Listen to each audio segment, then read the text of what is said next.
Hey everyone, TricksterShadow here, and before we go into the dev notes, because there are dev notes, there's some information from the developers that I'm gonna be reading. I do gotta say I'm very sorry that I haven't been uploading. I just talked about it before, previous videos. I suffer from very severe depression, and at least in the past week, I've been trying to get help with that, and so I'm hoping I will start to feel a bit better soon with getting help and everything, and I'll be a little bit more consistent. But I'm very sorry. But at least today I was able to bring myself to read these dev notes because I do want to keep you guys informed about VHS and try to show you what's happening with the game. And so that's what we're gonna do right now. I scooch myself a little bit over, and we're gonna look at these dev notes. These are dev notes from today, August 13th. Dev Notes, top feedback, Rewinder update, which is their partnership program that I'm a part of. I'm one of the founding members, and new content. I have this little screenshot of Gloria in a little sailor outfit in the summer. Can you believe that it's already been a month since we launched early access? The amount of art, cosplay, Twitch clips, and YouTube content we've seen from the community has been absolutely mind-blowing. Not only has the community made tubular content outside of the game, we've also been elated to see the amount of creativity in-game from our fashion fans and the Outfit of the Day channel and Discord. Fit check, more like fit yes. No, wait, that was terrible. Let's move on. In addition to our bi-weekly community/moderator sync and discussions with our rewinders, and this is something they do talk a lot with the rewinders and get feedback from us, and typically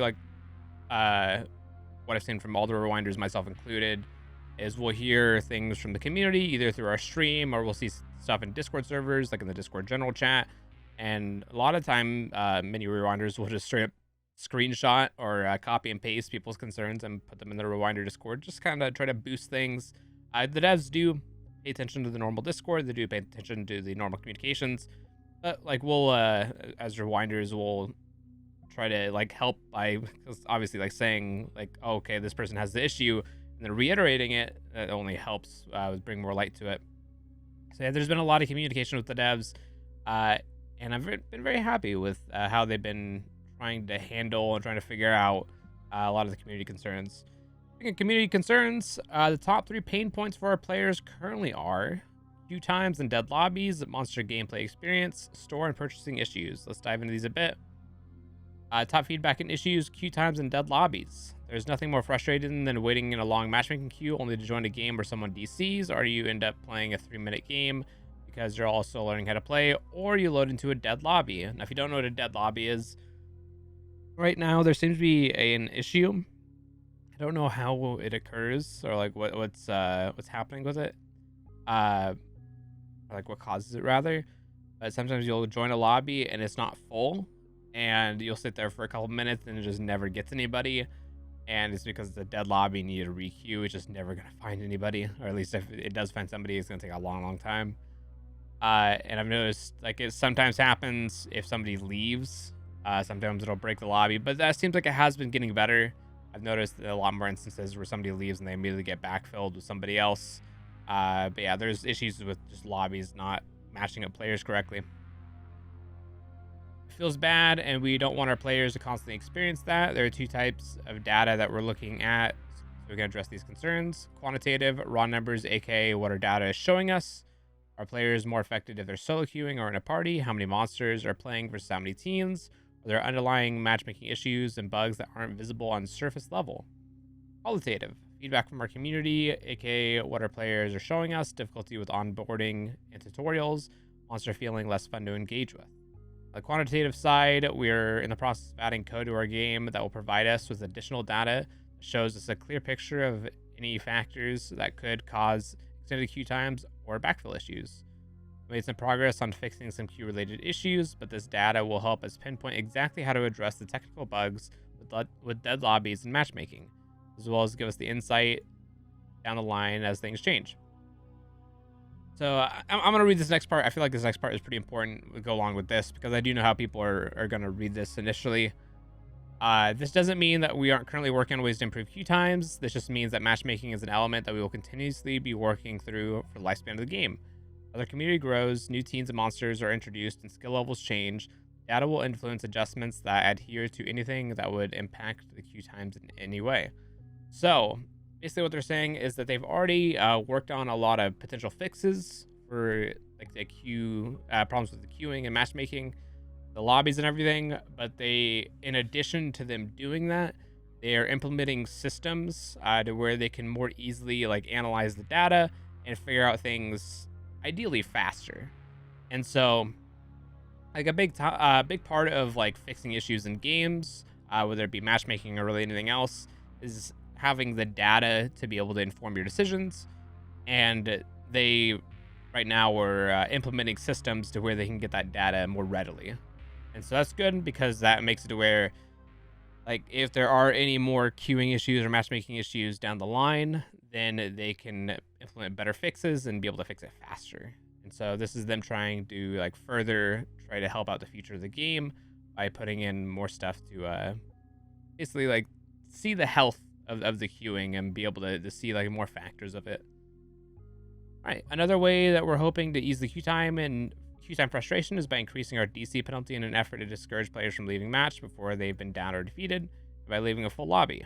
Don't worry if you leave a lobby with less than 5 players, or if you've been down or defeated, you won't be affected. So if you're already dead in a lobby, this increased DC penalty will go live on our next patch, which this next patch I did see on the Discord, Thanoside, which is the CEO of Hellbent. He did say the next patch for this game is going to be coming out next week. And he said early next week, so I would guess anywhere between like Monday to Wednesday. That'd be the 15th to the 17th. You'll be seeing a patch, which will probably include this. I know that some people are going to be upset by this, but it kind of does need to happen. Obviously, like, you don't want people like waiting extended times, and then when they do get into a lobby, one person decides that everybody else's wait was not worth it, and they just DC out of it. It does seem kind of bad. So I understand this change. On the qualitative side, let's talk about the monster gameplay experience. Our qualitative data, our community, tells us that the monster experience can be more stressful and less engaging just for some players, which could potentially be leading to less monsters and longer team queue times. We've seen some wonderful suggestions come in on ways that we can improve this experience and make it feel more rewarding for monster players. As such, we are currently planning to implement some reworks to the monster role. How can we make monster feel more engaging, less stressful? Conversation has been a big one at Hellbent. We are continuing to monitor feedback and discuss ways that we can implement systems to improve the experience for our players. Some suggested changes that we've been discussing internally. Disclaimer: these are not guaranteed, but proposed changes that are currently in experimental stage. So these are changes that are not necessarily going to be coming in the next patch, but these are things that they are currently working on and currently like testing out, stuff like that. So don't expect this in the next patch. Just expect it like sometime down the line they may have something that is similar to this, or they may adjust it depending on the community feedback. They're purely just looking for feedback, and if the community can suggest better things or can say like why certain things are not good, then that is what they're looking for. So if you disagree with any of these like following changes, it's because they want to hear your feedback. They're trying to make their game more community built on off community suggestions, so that's why they're doing this. Dynamic bounty system. The 10% bonus multiplier for monster added in our last patch was our first experiment with seeing how changes in rewards would impact queue behavior. We're continuing to work on a system that will offer dynamically adjusting bounty multipliers on the current state of the matchmaking queue in the chosen region and the player's current MMR with the chosen character, because your MMR is different between all the monsters. The system is in place. A player on the character selection screen may be shown bounties as follows. If the player's selected region currently has a shortage of monsters in a certain MMR range, players who have a monster in that MMR range will be offered a bounty. If players as a monster in the MMR range where there's no shortage of players, a bounty may not be offered or may be small.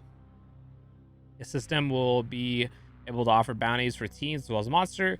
We expect monsters will be offered the majority of bounty bonuses at this time.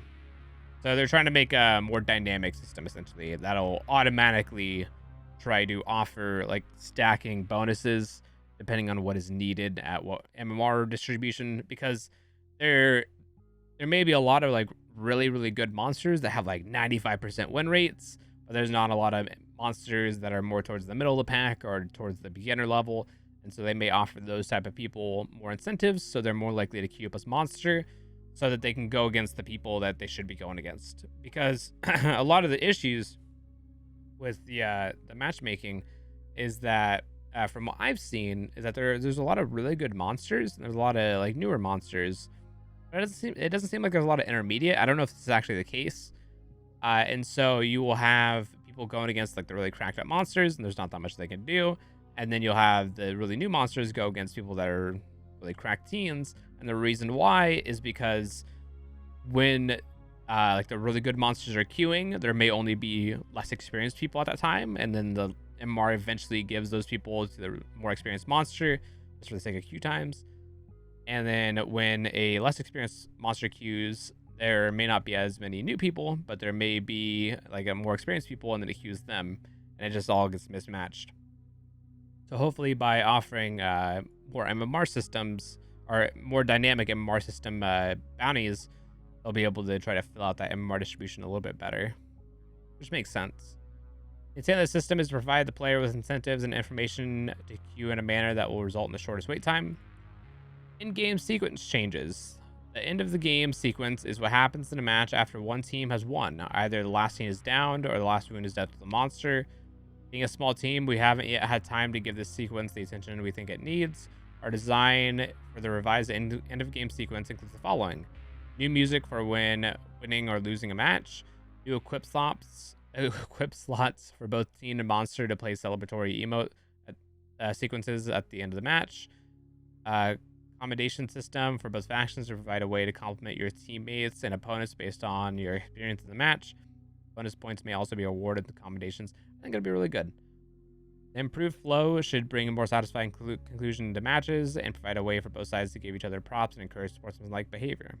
So with this new equip slot, what they're talking about is like going to style, and there's going to be like a new like module to where like, normally right now you can equip emotes right here, but there will be another one to where you can equip one of your emotes as like a victory emote. So if you have an emote that you really want to show off after you kill all the teams or after you kill the monster, then it will like automatically play after that happens, which is cool. And then we're going into the more gameplay impacting things. The Book of the Dead changes. A change of the Book of the Dead mechanic is coming soon. We found that in some matches, the lockbox would get found and looted very early in the match by observant players. This would both remove the objective to search for the box by the dead teen spectral, as well as frustrate the monster if a teen gets revived very shortly after they had just been killed. With this change, the lockbox containing the book will now only spawn in the world after a teen has died. We'll feel this will give more time for the monster to roam around before the teens can be returned to the match, as well as give a greater chance for the dead spectral to claim the bonus points for finding the box. So what they're trying to do with this change, and with more of the changes that I'm about to read, is they're trying to reduce edge cases that make the game a little bit more fun for monster. And so like one of the edge cases is that the monster downs somebody, and then 30 seconds later the person gets revived because they've had the Book of the Dead since the first minute of the match.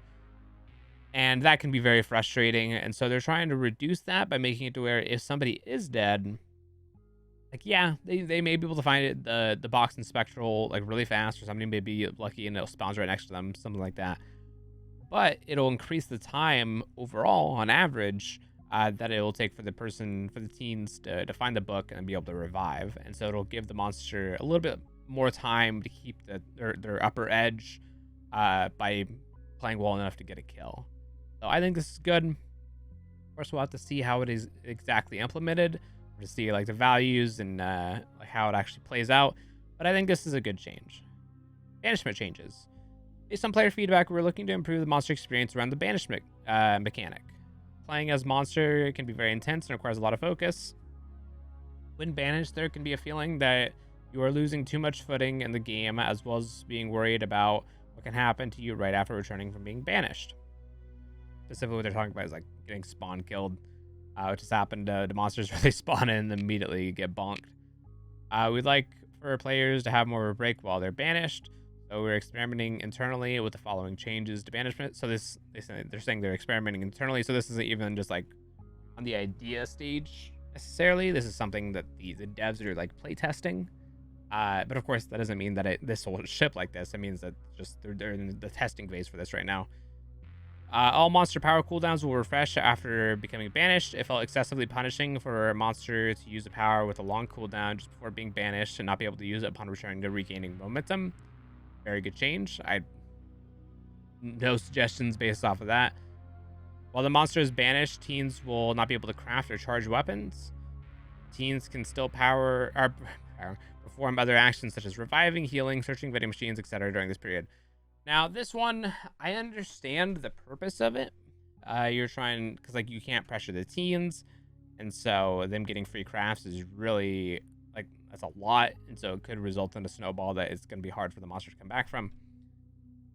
But I think it may be a little bit too intense of a change to make it where they just can't craft at all during the banishment. I think there are two things that you could do to make it a little bit less oppressive. You could make it to where they can only craft stuns during the banishment period. Make it where stun plays are a little bit more heavy, and they can still obviously be trying to like make something to help them out from getting killed, since weapons are such a huge part of VHS. Or two, which I think is a much better change, do the jammed effect. There's currently a jammed effect where it slows down. Right now it slows down healing and crafting. I think you may just want to slow down crafting, but just make an effect where it slows down crafting speed for the duration of the banishment.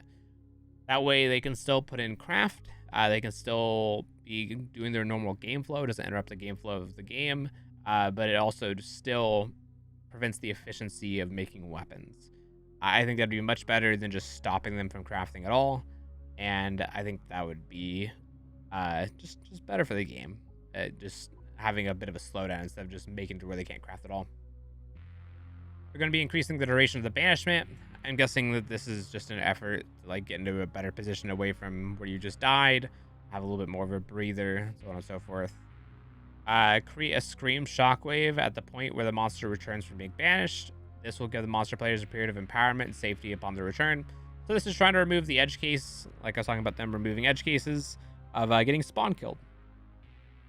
So you do a scream shockwave, a disruption wave, when you attack somebody, and it like negates all damage dealing, which is very good. But they're planning on at least testing it. Do it when you respawn, so that somebody can't hear you respawning, because they get a couple second of a notification when you're respawning.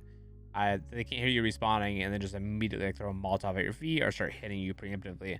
And so this is trying to reduce that edge case, which I think is very good. I think this will really go a long way, especially in helping new players not be spawn killed and be very frustrated about that. So I think this is a good change.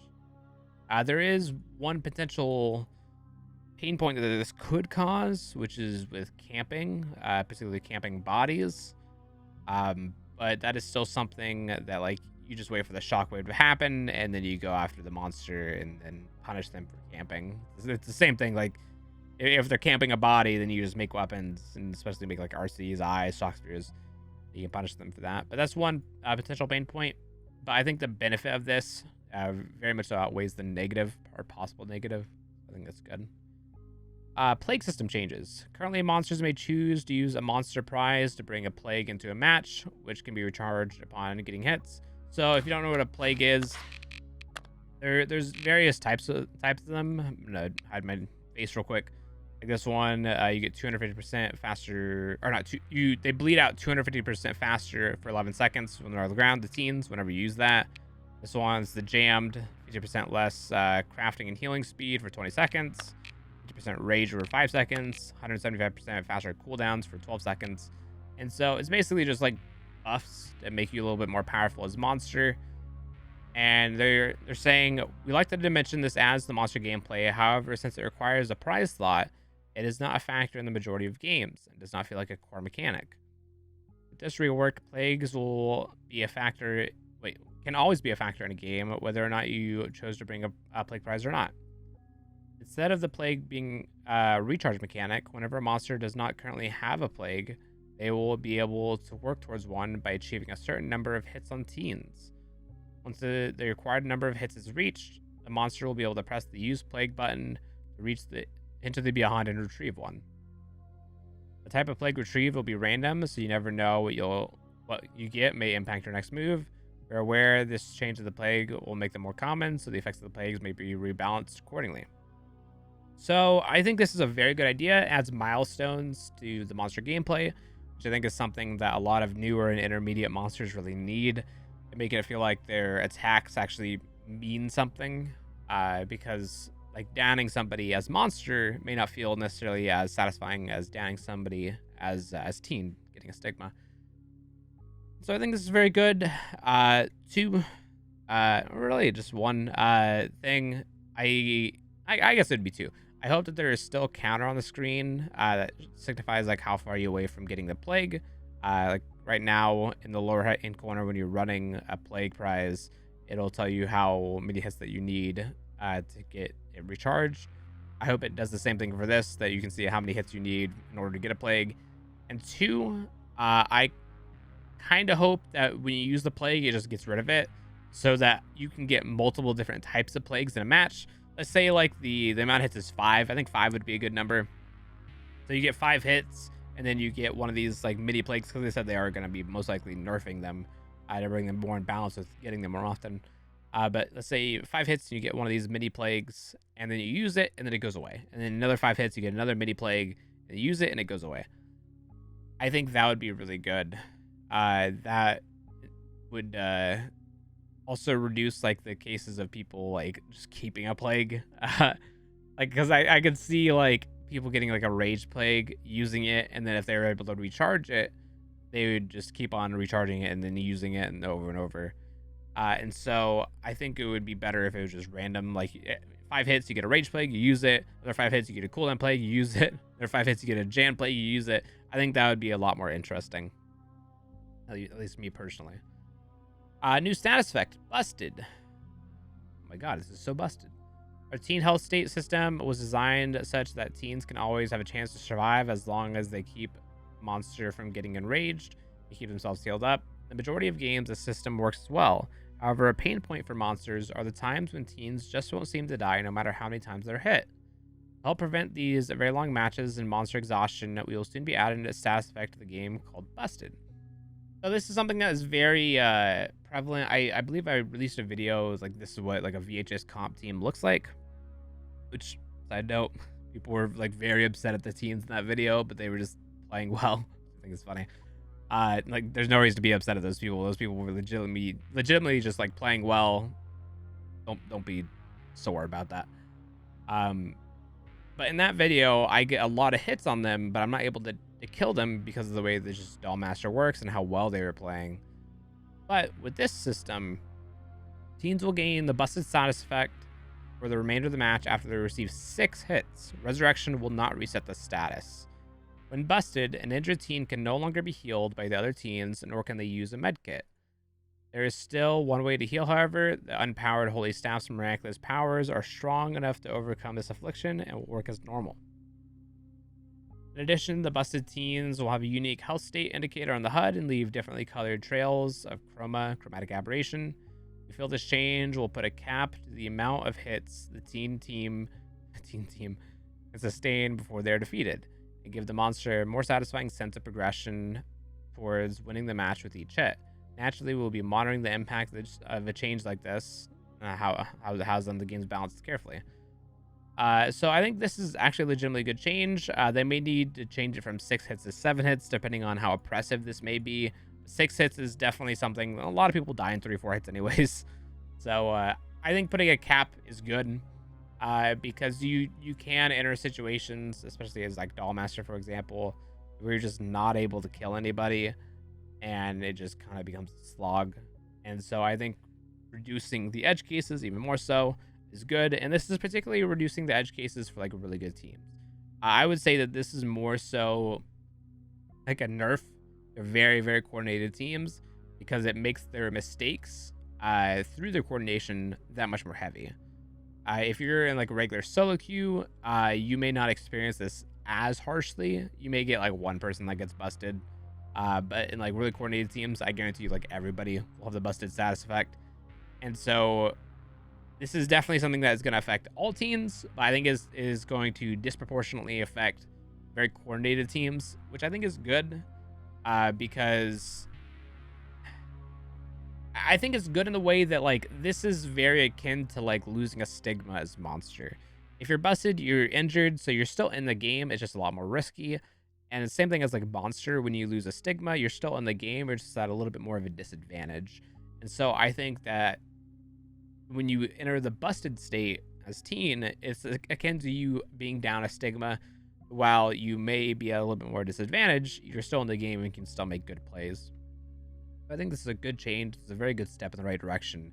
Hopefully this does alleviate some of the pain points for some people and not have like 40 hit games. And I think the Holy Staff thing is actually really cool as well. I know there's going to be some people, well, like there's no point in the change if they just have a workaround. But this is only for the Holy Staff, and the Holy Staff only gets 1.25 heals. And so when somebody makes it, they can only make it for themselves, and they can get like 25% heal on somebody else. In addition, like if it's the stun weapon, then they're just making a bunch of stun weapons over and over and prioritizing stun weapons, and they're not making as many kill weapons, which in the end could be very good for you as monster because they're making weapons that won't progress the game. And so I think this is very good. And then if you ever actually do end up getting them, then you can down them and then get them out of the game a lot easier because they're going to be injured for much longer, even if they are going after Holy Staffs. As Holy Staffs, they still have to craft the weapon, which we can look at how long a Holy Staff takes to craft. Go to loadout if you guys didn't know this. You can go to loadout and weapons. It's 27 seconds to craft, and then you heal. I forget what the healing time is, but let's say it's like another like 12 to 16 seconds if they stay like right there at the station. And so that is quite a big investment just to heal, and then they still have to get the rest of the 25% charge on somebody else. And so I think this is good. I think this is good. Again, these are not guaranteed changes, but reworks and are currently in experimental stage. Again, they're looking for feedback, so if you want provide feedback, you can do so in the comments or on their own Discord. About cosmetic issues, there are some reports of players regarding a handful of store-bought cosmetics lacking clarity as to whether or not they're locked to specific teens, a few of which are actually bugs and should be universally available for all teens. Following items have been affected: Finfetti gym shorts, fixed in the next patch; gilded gray high top kicks, fixed in the next patch; portside socks, fixed in the next patch. Good to see. In order to prevent some of those issues in the future, we'll be making some adjustments to how we tag cosmetics so they work as intended, or clearly state if the items are meant to be on specific teens. Additionally, the War Rectrix Evolved bundle was missing an emote. That's the one with the feathers. Players who purchased the bundle prior to us fixing it, the in-game bundle will have an extra taunt granted to their accounts retroactively. That's good. And then the Be Kind Rewind Creator Program update. Full disclosure, we were floored by the amount of interest in the Be Kind Rewind program. We received over 800 applications the first few days, which is great. Also a lot to go through and vet before selecting the next round. We also want to ensure our separate test server was up and running for the Rewinder and Dev playtest before bringing on our next batch, which it is now. Hooray! Which is very good, which means I won't be able to talk about it, but I will be able to try out like the new content and be able to provide just feedback to the devs to where if I think that like, oh, this idea is like really good, but maybe it should be on like a couple second longer cooldown, or like with these experimental changes, like they'll most likely be tested. Like I can experience it and then try to provide my feedback. Say like, okay, like this 6 hits, maybe it's too impressive. Maybe bring up to 7 hits. It can be a little bit more hands-on, and so that's good. They got the server working for the rewinders. What happens next? Our 800 plus applicants. I will be going through and selecting a handful of creators to review, vet, see how they align with the values of the studio and for the game. This is literally so hard. Y'all are so dang creative and talented. From there, the team and I will be going over a list and see which ones plan to bring on next. That's good. I know I haven't been selected. Just like feedback helps us grow, I know how important it is for creators to hear feedback about ways they can improve. As much as I would love to go through and personally email every applicant, it just wouldn't be feasible with the volume of creators that have shown interest in the program. We will be bringing rewinders on in waves and will inform them on the onboarding steps via email. In order to protect your privacy, we will only be holding on the application info for 6 months. So if you haven't heard back in 6 months, apply again. This information will be in the FAQ on our website. Good to see. Advertising and marketing. As many of you are aware, we have never used any sort of traditional marketing. The majority of players I've discovered Video Horror Society have done so through word of mouth of content creators. We are looking at ways to increase some marketing efforts for Video Horror Society, but we want to iron out large pain points as many large pain points as we can before ramping up visibility, which makes sense. Feedback is crucial for this. We like to do more dev updates and live streams and have plans to do so in the future. More info soon. In the meantime, let's talk about new content. In the summer catalog, summer is coming to an end, but that doesn't mean summer fashion has to. Introducing the Endless Summer catalog, in addition to our featured store rotation, we'll be adding a new tab chock full of stellar fashion options to flaunt in game. All these options can be purchased with Flex or Fanbucks, so with the grindable currency or the payable one. Unlike the featured store rotation, the Endless Summer catalog will not change daily, and these cosmetics will be available for purchase next week and around until September 21st. So it's more of like a catalog type system, but specifically for this this set. Here's some fresh looks that you can expect. So we got Gloria and Brett, some little sailor outfits. We got the monsters with little floaties. That's cute. We got Wart and I think this is Dollmaster with some socks and sandals. And then we have Gloria and Leo.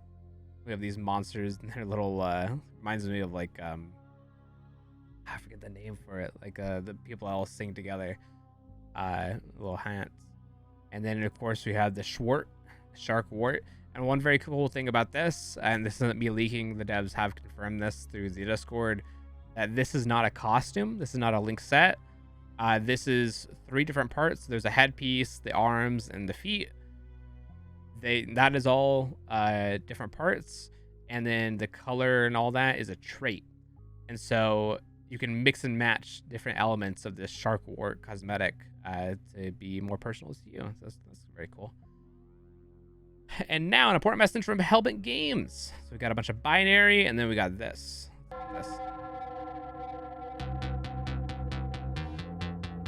We got Reggie, which we've seen before.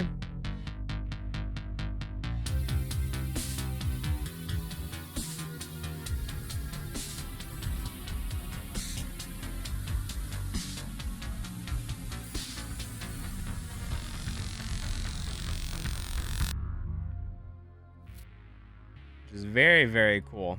So it seems like they're teasing the next monster. And if you're curious what this binary looks like, let me actually show you. Why not? So if we translate this binary, the one up top, it says, I am the star, show is mine. So it's whatever like monster they're teasing. Thinks that they're the star. They're trying to like steal a spotlight from Reggie, which is kind of funny.